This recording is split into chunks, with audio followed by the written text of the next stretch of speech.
मत्ती अध्याय 5। वह भीड़ को देखकर पहाड़ पर चढ़ गया और जब बैठ गया तो उसके चेले उसके पास आए और वह अपना मुंह खोलकर उन्हें यह उपदेश देने लगा, धन्य है वे जो मन के दीन हैं, क्योंकि स्वर्ग का राज्य उन्हीं का है। धन्य है वे जो शोक करते हैं, क्योंकि वे शांति पाएंगे।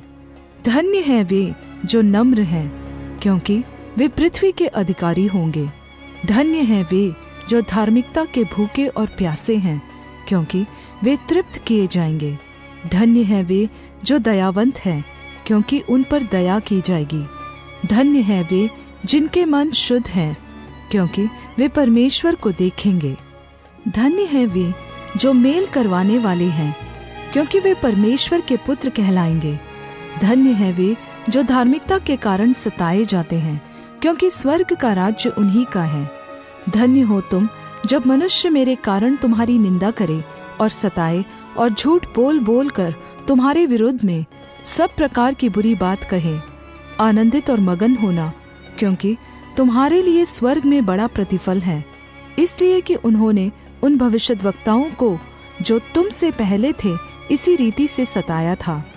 तुम पृथ्वी के नमक हो, परंतु यदि नमक का स्वाद बिगड़ जाए तो वह फिर किस वस्तु से नमकीन किया जाएगा?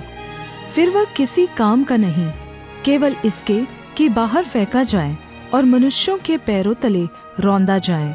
तुम जगत की ज्योति हो।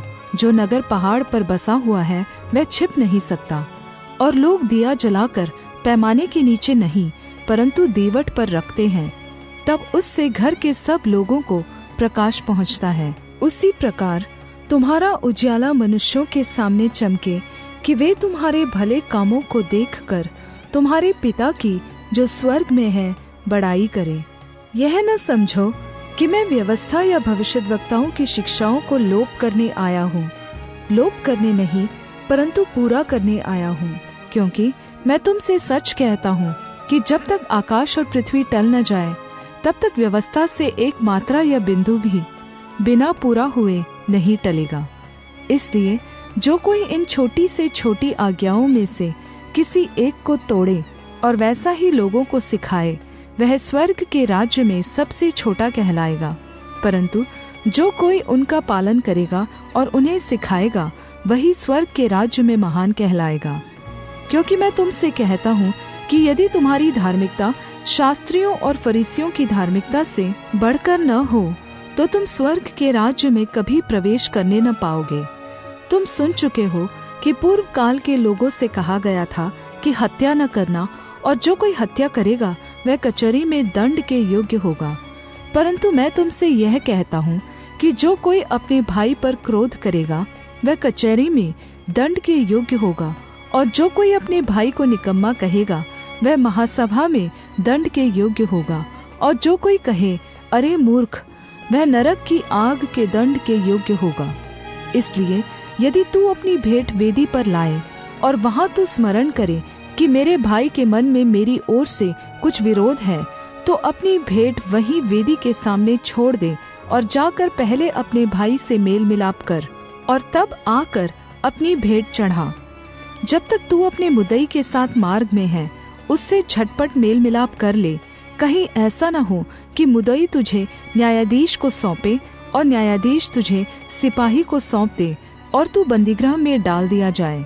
मैं तुमसे सच कहता हूँ कि जब तक तू पाई पाई चुका न दे तब तक वहां से छूटने न पाएगा। तुम सुन चुके हो कि कहा गया था व्यभिचार न करना, परंतु मैं तुमसे यह कहता हूँ कि जो कोई किसी स्त्री पर कुदृष्टि डाले वह अपने मन में उससे व्यभिचार कर चुका। यदि तेरी दाहिनी आँख तुझे ठोकर खिलाए तो उसे निकालकर अपने पास से फेंक दे, क्योंकि तेरे लिए यही भला है कि तेरे अंगों में से एक नाश हो जाए और तेरा सारा शरीर नरक में न डाला जाए। और यदि तेरा दाहिना हाथ तुझे ठोकर खिलाए तो उसको काट कर अपने पास से फेंक दे, क्योंकि तेरे लिए यही भला है कि तेरे अंगों में से एक नाश हो जाए और तेरा सारा शरीर नरक में न डाला जाए। यह भी कहा गया था, जो कोई अपनी पत्नी को त्याग दे तो उसे त्यागपत्र दे। परंतु मैं तुमसे यह कहता हूँ कि जो कोई अपनी पत्नी को व्यभिचार के सिवा किसी और कारण से तलाक दे तो वह उससे व्यभिचार करवाता है, और जो कोई उस त्यागी हुई से विवाह करे वह व्यभिचार करता है। फिर तुम सुन चुके हो कि पूर्व काल के लोगों से कहा गया था, झूठी शपथ न खाना, परंतु परमेश्वर के लिए अपनी शपथ को पूरी करना। परंतु मैं तुमसे यह कहता हूँ कि कभी शपथ न खाना, न तो स्वर्ग की, क्योंकि वह परमेश्वर का सिंहासन है, न धरती की, क्योंकि वह उसके पाँव की चौकी है, न यरूशलेम की, क्योंकि वह महाराजा का नगर है। अपने सिर की भी शपथ न खाना, क्योंकि तू एक बाल को भी न उजला न काला कर सकता है, परंतु तुम्हारी बात हाँ की हाँ या नहीं की नहीं हो, क्योंकि जो कुछ इससे अधिक होता है वह बुराई से होता है। तुम सुन चुके हो कि कहा गया था कि आँख के बदले आँख और दांत के बदले दांत, परंतु मैं तुमसे यह कहता हूँ कि बुरे का सामना न करना, परंतु जो कोई तेरे दाहिने गाल पर थप्पड़ मारे उसकी ओर दूसरा भी फेर दे। और यदि कोई तुझ पर मुकदमा करके तेरा कुर्ता लेना चाहे तो उसे अंगरखा भी ले लेने दे। और जो कोई तुझे कोस भर बेगार में ले जाए तो उसके साथ 2 कोस चला जा। जो कोई तुझसे मांगे उसे दे, और जो तुझसे उधार लेना चाहे उससे मुंह न मोड़।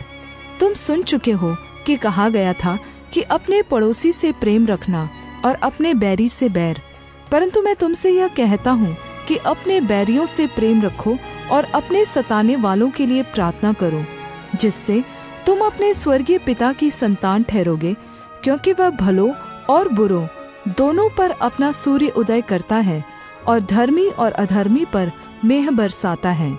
क्योंकि यदि तुम अपने प्रेम रखने वालों ही से प्रेम रखो तो तुम्हारे लिए क्या लाभ होगा? क्या चुंगी लेने वाले भी ऐसा ही नहीं करते? और यदि तुम केवल अपने भाइयों को ही नमस्कार करो तो कौन सा बड़ा काम करते हो? क्या अन्य जाति भी ऐसा नहीं करते? इसलिए चाहिए कि तुम सिद्ध बनो, जैसा तुम्हारा स्वर्गीय पिता सिद्ध है।